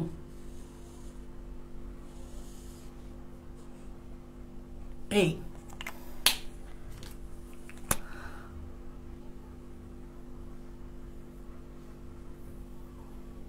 তোমরা জানো ব্যাকটেরিয়ার বাইরের দিকে যে লেয়ারটা, এটাকে বলা হয় কোষ প্রাচীর। একটু মনোযোগ দিবে, এখানে বোঝার আছে। বইয়ের লাইনগুলা পড়লে হয়তো পড়ে যাবা কিন্তু কিছু বুঝবা না। হ্যাঁ বুঝবা, তবে ওভাবে বুঝবা না, অ্যাকচুয়াল বোঝাটা বুঝবা না। আর এই যে এটা হচ্ছে ঝিল্লি, প্লাজমা মেমব্রেন। তোমরা জানো ব্যাকটেরিয়ার কোষ প্রাচীর থাকে যেটাকে বলা হয় পেপটাইডোগ্লাইকেন লেয়ার, জানো কি না? আর একটা প্লাজমা মেমব্রেন থাকে, ঝিল্লি থাকে। এবং তোমরা এটাও জানো যে ভাইয়া ব্যাকটেরিয়ার নিউক্লিয় বস্তু বলতে শুধু ডিএনএটাকেই বোঝায়, কারণ ব্যাকটেরিয়ার নিউক্লিয়ার মেমব্রেন থাকে না, নিউক্লিয় ওলাস থাকে না, এগুলো কিচ্ছু থাকে না, এটা তো জানো। শুধুমাত্র একটা পেঁচানো এরকম বৃত্তাকার এরকম একটা ডিএনএ থাকে, এটাকে বলা হয় নিউক্লিয় বস্তু তথা ডিএনএ। এবং মনে রাখবা এই নিউক্লিয় বস্তু তথা ডিএনএটা এক পাশে থাকে, মনোযোগ দিবা। হ্যাঁ, কোথায় থাকে দেখো, আমি কি এক পাশে আঁকছি না? দেখছো আমি কি এক পাশে আঁকছি না? এক পাশে থাকে। এখন চলো আমরা বিভাজনটা শুরু করি, দ্বিবিভাজনটা শুরু করি। সেটা হচ্ছে, প্রথমে কি করবে, এ এক পাশে না থেকে এখানকার মাঝখানে চলে আসবে। খেয়াল করো, এই যে নিউক্লিয় বস্তু আমি বারবার মুছে এখানেই দেখাবো, তোমরা কি করবা, নিচে স্টেপ বাই স্টেপ লিখবা। বুঝছো আমার কাহিনী? বুঝছো? আমি তো বোর্ডে লিখতেছি, তা আমি মুছতে পারি, তোমরা খাতায় লিখতেছো যেহেতু তোমরা নিচে লিখবা। হ্যাঁ, আমি বারবার একই চিত্র আঁকছি, এগুলো সময় নষ্ট হবে। তা আমি কি করব দেখাবো, অ্যানিমেশন আকারে চিন্তা করো যে এটা এখান থেকে মুভ করে এই জায়গায় আসবে। হ্যাঁ, একটু কথা বলিও না, মনোযোগ দাও। এই দেখ, এখান থেকে মুভ করে এটা কোথায় আসবে? মাঝখানে। আমি মুছে দিচ্ছি, তোমরা নিচে লিখবা। এই দেখো মাঝখানে চলে আসছে। এই দেখছো মাঝখানে চলে আসছে। বৃত্তাকার ডিএনএটা কোথায় চলে আসছে? একেবারে মাঝখানে চলে আসছে। এই ঘটনাটাই প্রথমে এক পাশ থেকে সরে মাঝখানে চলে আসবে। ঠিক আছে, কোথায় চলে আসবে? মাঝখানে চলে আসবে। এখন কোথায় আছে বলো? মাঝখানে। এখন এই নিউক্লিয় বস্তুটা এখানকার যে প্লাজমা মেমব্রেন আছে, প্লাজমা মেমব্রেনের সাথে যুক্ত হবে। ভালোভাবে খেয়াল করো, এই কালো কালারের এটা কি? ঝিল্লি, মানে প্লাজমা মেমব্রেন। আর বাইরেরটা হচ্ছে কোষ প্রাচীর। কোষ প্রাচীরের সাথে তো যুক্ত হইতে পারবে না, যুক্ত হইতে পারবে এই প্লাজমা মেমব্রেনের সাথে। তাহলে দেখো এই ডিএনএটাকে আমি এখন কি করাবো, দেখো মাঝখানে আসার পর এই দেখো প্লাজমা মেমব্রেনের সাথে কি হয়ে গেল? যুক্ত হয়ে গেল। মাঝখানে তো আছেই বটেই, বাট এইবার সুন্দর করে কার সাথে যুক্ত হয়ে গেল? তার মানে এখানে আমি কি লিখতে পারি? মাঝখানে এসে ঝিল্লির সাথে যুক্ত হয়,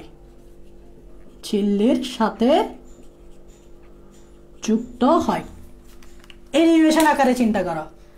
এখান থেকে এখানে আসছে মাঝখানে, তারপর ঝিল্লির সাথে যুক্ত হয়েছে। তারপর কি হয়েছে? ঝিল্লির সাথে যুক্ত হয়েছে। এইবার দেখো আমাদের টার্গেট থাকবে এই ডিএনএটাকে একটা থেকে দুইটা করা। তোমরা জানো ডিএনএর সংখ্যা যদি বাড়ে তাহলে ব্যাকটেরিয়ার সংখ্যা বাড়বে। তাই আমার চেষ্টা থাকবে এই একটা ডিএনএকে দুইটা ডিএনএ করার। আপাতত কিন্তু একটা ডিএনএ আছে, কারণ আমরা জানি এই কোষটা দুইটা কোষে পরিণত হবে। তাহলে ডিএনএও কয়টা লাগবে? দুইটা লাগবে। মুখস্থ বিদ্যা দেখো, মুখস্থ না, আমি জানি আমার দুইটা কোষ লাগবে। তাই আমি কি করছি, এটাকে একটা থেকে দুইটা বানাবো। এখন এটাকে ভাইয়া একটা থেকে দুইটা কিভাবে বানাবো একটু ফোকাস করো। এই অংশটা হচ্ছে কোষ প্রাচীর সহ প্লাজমা মেমব্রেন, এই অংশটা ঠিক মাঝখান বরাবর অংশ, আমি এভাবে দেখাই, এই মাঝখান বরাবর অংশ আর এদিকের মাঝখান বরাবর অংশ, এই অংশ দুইটা, এই অংশ দুইটা দুই দিকে বৃদ্ধি পাবে, একটা এদিকে বৃদ্ধি পাবে এভাবে এদিক দিয়ে টানবে, আরেকটা এদিকে টানবে। মেইন পয়েন্ট কোনটা?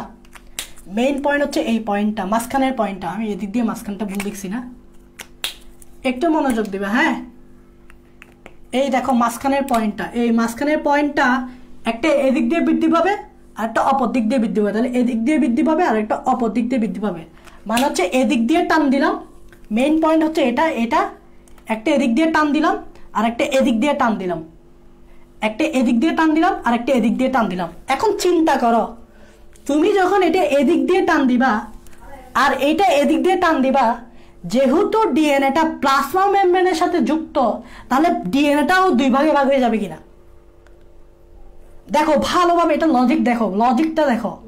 তুমি যখন এই ডিএনএটাকে এদিক এই প্লাজমা মেমব্রেন সহ কোষ ঝিল্লিটাকে এদিক দিয়ে টান দিবা, আবার এই প্লাজমা মেমব্রেন সহ কোষ ঝিল্লিটাকে এদিক দিয়ে টান দিবা, আর ডিএনএটা তো ভাই প্লাজমা মেমব্রেনের সাথে যুক্ত, ভালোভাবে দেখো, এই দেখো প্লাজমা মেমব্রেন না, এটা প্লাজমা মেমব্রেন না, এই প্লাজমা মেমব্রেনের সাথে ভাইয়া ডিএনএটা যুক্ত, তাহলে এটা যদি টান খায়, এদিক দিয়ে যদি টান খায়, এই দুইটা ডিএনএ দুই অংশে বিভক্ত হয়ে যাবে না? তার মানে ডিএনএ রেপ্লিকেশন হয়ে যাবে, মানে ডিএনএ দুই ভাগে ভাগ হয়ে যাবে। এভাবেই অ্যাকচুয়ালি ডিএনএ দুই ভাগে ভাগ হওয়ার জন্য ডিএনএটা প্লাজমা মেমব্রেনের সাথে যুক্ত হয়। এখন বুঝতে পারতেছো মাঝখানে আসে কেন? দুই ভাগে ভাগ হওয়ার জন্য। ঝিল্লির সাথে যুক্ত হয় কেন? দুই ভাগে ভাগ হওয়ার জন্য। তাহলে পরের চিত্রটা আমি তোমাদেরকে একটু দেখাই। এটা এদিক দিয়ে টান দেওয়ার কারণে, খেয়াল করো, এদিক দিয়ে টান দেওয়ার কারণে এটা এতটুকু বৃদ্ধি পেয়েছে, কালো করে দিচ্ছি, এদিক দিয়ে টান দেওয়ার কারণে এটা এতটুকু হয়ে গেছে, এই এতটুকু বৃদ্ধি পেয়েছে। ঠিক সেম ভাবে এখানেও এতটুকু বৃদ্ধি পেয়েছে। মেইন পয়েন্টটা হচ্ছে এটাই ছিল, এটাই ছিল মেইন পয়েন্ট, এবং এতটুকু বৃদ্ধি পেয়েছে, এতটুকু বৃদ্ধি পেয়েছে। বাকি অংশটাকে আমরা দেখাচ্ছি, এই বাকি অংশটাকে আমরা দেখাচ্ছি, দেখো লম্বাতে কত বড় হয়ে গেছে।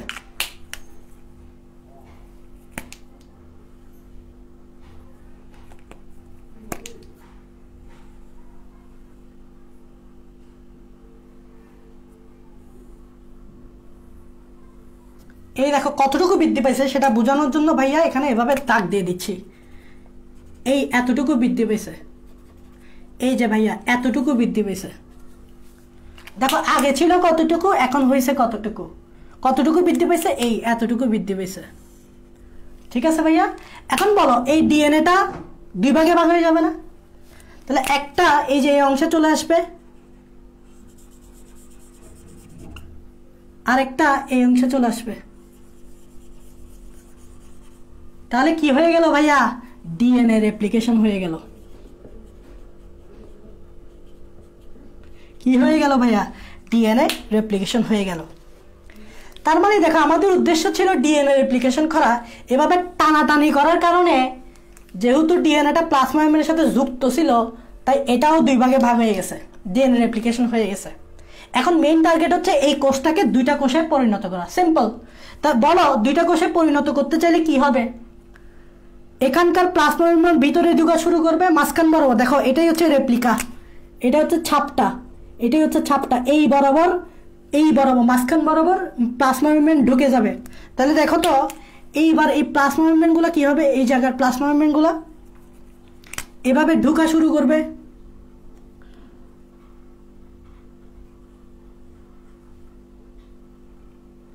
এই যে ভিতরের দিকে ঢোকা শুরু করবে, দেখছো প্লাজমা মেমব্রেন কি করবে? ভিতরে ঢোকা শুরু করবে, এবং এক পর্যায়ে এই দোনোটা মিলে যাবে, এবং পাশাপাশি এখানে কিন্তু কোষ প্রাচীরও তৈরি হবে। সাথে সাথে কি তৈরি হবে?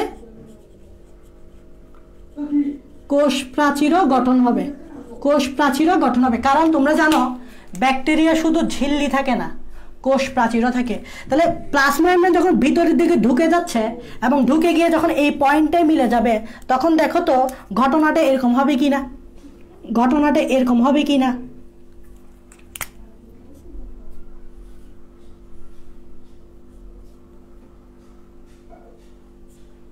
এই দেখো দুইটা প্লাজমা মেমব্রেন দুটোটা আলাদা হয়ে গেছে। দেখো কালো কালার জিনিসটা দেখো ভাইয়া, কালো কালার, লাল কালারটা হচ্ছে কোষ প্রাচীর ভাইয়া। এই দেখো প্লাজমা মেমব্রেন দুটোটা আলাদা হয়ে গেছে, দেখছো, এটা একটা এটা একটা। এখন প্লাজমা মেমব্রেন থাকলে তো হবে না, মাঝখান বরাবর কোষ প্রাচীর তৈরি হবে। এই দেখো লাল কালার যেটা সেটা কোষ প্রাচীর না, এই দেখো ভাইয়া মাঝখান বরাবর কোষ প্রাচীর তৈরি হয়েছে, দেখছো, বললাম না যখন প্লাজমা মেমব্রেন ঢুকে গিয়ে আলাদা হয়ে যাবে ঠিক মাঝখান বরাবর কোষ প্রাচীর তৈরি যাবে। তাহলে একটা কোষ কয়টা কোষে পরিণত হয়েছে? দুইটা কোষে পরিণত হয়েছে, আর দুইটা ডিএনএ আছে, প্রতিটা কোষে দুইটা কি আছে? ডিএনএ আছে। একটা কোষ দুইটা কোষে পরিণত হয়েছে আর প্রতিটাতে দুইটা করে ডিএনএ আছে। এখন এরা এখনো আলাদা হয়নি, মানে একসাথে যুক্ত আছে, এখন আলাদা করতে হবে। এখন ফাইনালি কিভাবে আলাদা হবে? এগুলো নর্মালি খানার পরিবেশে থাকে, মানে খাওয়া অবস্থা ওরা জনন কাজটা করে। এখন কি হবে, এখানকার ভিতরে এই কোষের ভিতরে বলো, এই কোষটার ভিতরে বলো টার্গার প্রেসার ক্রিয়েট হবে। কি ক্রিয়েট হবে? টার্গার প্রেসার। দেখো বইয়ে লেখাগুলো আছে, কিন্তু টার্গার প্রেসার মানেই তো তুমি কিছু বুঝো না ভাইয়া। টার্গার প্রেসার মানে বুঝো না, বইয়ে কিন্তু লেখাটা আছে। টার্গার শব্দটার মানেটা আমি তোমাকে বুঝাই। টার্গার শব্দটার মানে হচ্ছে স্ফীত করা, স্ফীত করা। আর তোমরা কি জানো স্ফীত করে কিভাবে? পানি খাওয়াই। তার মানে পরিবেশ থেকে এখানে পানি ঢুকবে, পরিবেশ থেকে এখানে সেলের ভিতরে পানি ঢুকবে, পানি ঢুকে ঢুকে এটাকে খাওয়ায় খাওয়ায় খাওয়ায় খাওয়ায় এখানে একটা টার্গার প্রেসার তৈরি করবে, মানে স্ফীত করে ফেলবে, এবং একসময় দোনোটা এভাবে আলাদা হয়ে যাবে। এখানে একটা প্রেসার ক্রিয়েট হবে, এখানে একটা প্রেসার ক্রিয়েট হবে, এই জায়গায় একটা প্রেসার ক্রিয়েট হবে, এই জায়গায় একটা প্রেসার ক্রিয়েট হবে। প্রেসার ক্রিয়েট কারণে দুইটা দুই দিকে যাবে গা। ফলে ফাইনালি আমরা কি পাবো? ফাইনালি আমরা কি পাবো বলো? ফাইনালি আমরা এরকম দুইটা কোষ পাবো। ফাইনালি আমরা এরকম দুইটা কোষ পাবো।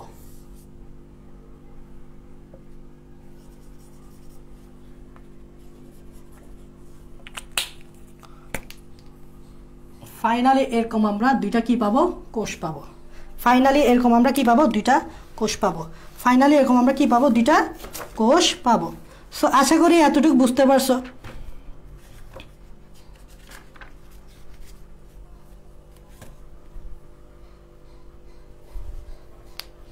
আশা করি এতটুকু বুঝতে পারছো। এটাই হচ্ছে দ্বিবিভাজন।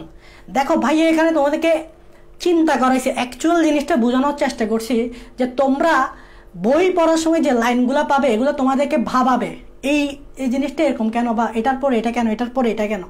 সো লাইনগুলো কিন্তু আসলে সিরিয়ালি বলা না। সো তোমাদেরকে একটু হলেও চিন্তা করা হবে যে জিনিসটা কীরকম। তা আমি তোমাদেরকে এটা লজিক দিয়ে বোঝানোর চেষ্টা করছি। যেমন ওই যে বললাম টার্গার প্রেশার মানেই তো বুঝো না তুমি। টার্গার প্রেশার কারণে দুইটা কোষগুলো আলাদা হয়ে যাবে, মানেটা কি তোমাকে বুঝতে হবে ভাইয়া। সো এভাবে দুইটা কোষ এভাবে একটা কোষ দুইটা কোষে পরিণত, এটা দ্বিবিভাজন। মনে একবার মানুষের যে অন্ত্র আছে, মানুষের অন্ত্রে ইকলাই ব্যাকটেরিয়া আছে। এই ইকলাই ব্যাকটেরিয়া দ্বিবিভাজন প্রক্রিয়ায় প্রতি 20 মিনিটে দ্বিগুণ হয়। প্রতি 20 মিনিটে দ্বিগুণ হয়। কি বললাম যে ভাইয়া, আমাদের যে অন্ত্র আছে, অন্ত্র কিন্তু ইকলাই ব্যাকটেরিয়ার বসবাস। এই ইকলাই ব্যাকটেরিয়া দ্বিবিভাজন প্রক্রিয়ায় প্রতি 20 মিনিটেতে তাদের সংখ্যা দ্বিগুণ করতে পারে। মানে বুঝতে পারছো? ধরো এখন ইকলার সংখ্যা হচ্ছে 10টা, তাহলে প্রতি 20 মিনিটে 20 মিনিট পর সে কয়টা হয়ে যাবে? দ্বিগুণ। বোঝা গেছে? সো ইকলাই এভাবে তোমার কি করতে পারে? সংখ্যা বাড়াতে থাকবে। এবং এভাবে চলতে থাকলে, এভাবে যদি চলতে থাকে তাহলে প্রতি 20 মিনিটে যদি দ্বিগুণ হয়, দেখবা একদিনে তাদের 72টা জেনারেশন তৈরি হয়। 72টা জেনারেশন তৈরি হয়। এভাবে যদি প্রতি 20 মিনিটের সংখ্যা দ্বিগুণ করতে থাকে তাহলে একদিন মানে 24 ঘন্টায় তারা টোটাল 72টা জেনারেশন 72টা সংখ্যা বলি নাই, 72টা জেনারেশন তৈরি করে। তোমরা জেনারেশন মানে কি বুঝো? জেনারেশন মানে ধরো একটা থেকে দুইটা হওয়া, দুইটা থেকে চারটা হওয়া, এখানে দুইটা জেনারেশন। দেখো আমি জেনারেশন মানে বুঝাচ্ছি। এটা একটা কোষ, এই কোষটা থেকে দুইটা কোষে পরিণত হয়েছে, এটা হচ্ছে জেনারেশন নাম্বার 1। আবার দেখো এটা হচ্ছে জেনারেশন নাম্বার 1। আবার এখান থেকে দুইটা, এখান থেকে দুইটা। অনেকে বলবে এখানে এটা জেনারেশন 2, এটা জেনারেশন 3। না, এই পুরাটা মিলে জেনারেশন 2। আবার এখান থেকে দুইটা, এখান থেকে দুইটা, এখান থেকে দুইটা, এখান থেকে দুইটা। অনেকে বলবে এটা একটা জেনারেশন, এটা না, এই পুরাটা মিলে জেনারেশন 3। তার মানে এভাবে চলতে থাকবে, জেনারেশন নাম্বার বাড়তে থাকবে। তো 72টা জেনারেশন মানে 72টা সংখ্যা না। এটা যেমন এখানে কি 72, এখানে কি মাত্র 3টা জেনারেশন মানে 3টা সংখ্যা বোঝাচ্ছে না। দেখো 3টা জেনারেশন মানে কি বোঝাচ্ছে, দেখো দুইটা, এদিকে কয়টা, চারটা, চারটা, তারপর এখানে 8টা। 3টা জেনারেশন মানে 8টা কোষ। তো জেনারেশন মানে হচ্ছে এরকম, দেখো একটা থেকে দুইটা, দুইটা থেকে চারটা, দুইটা হওয়াটা নাম্বার 1 জেনারেশন, চারটা হওয়াটা নাম্বার 2 জেনারেশন। এভাবে জেনারেশন তুমি বের করতে পারো 2 টু দি পাওয়ার n দিয়ে, জেনারেশন নাম্বার বের করতে পারো। যাও যাও, একটা সূত্র বলে দিলাম। তোমরা জেনারেশন নাম্বার বের করবা 2 টু দি পাওয়ার n দিয়ে, জেনারেশন নাম্বার বের করবা 2 টু দি পাওয়ার n দিয়ে। বুঝা গেছে? ওকে। এখন দেখো এটাই হচ্ছে দ্বি বিভাজন, এটাই হচ্ছে দ্বি বিভাজন। সো এভাবেই মূলত ব্যাকটেরিয়া কি করে, সংখ্যা বৃদ্ধি করে। এখন তোমরা বলো এই দ্বি বিভাজনটা তোমরা বুঝতে পারছো কিনা? যদি বুঝতে পারো, আমার মনে হয় আর সময় নেই, তোমাদের আরেকটা ক্লাস আছে। তো তোমরা আমাকে জাস্ট বলো, কোনো প্রশ্ন থাকলে আমাকে বলো, আমি কমেন্ট পড়তেছি এবং কমেন্ট পড়ে তোমাদের প্রশ্ন আনসার দিচ্ছি। আর যদি সব কিছু বুঝে থাকো তাহলে এটাও বলো কমেন্টে যে ভাই আমরা সব কিছু বুঝেছি, আলহামদুলিল্লাহ সব কিছু ক্লিয়ার। এই দুইটা বলো, এই দুইটা বলে আমি ক্লাস শেষ করতেছি, কারণ আই হোপ তোমাদের আরেকটা ক্লাস আছে। সো তোমরা আমাকে প্রশ্নে কমেন্ট বলো, সেই পর্যন্ত সবাই কমেন্ট করতে থাকো, সেই পর্যন্ত সবাই সুস্থ থাকো, ভালো থাকো, আল্লাহ হাফেজ।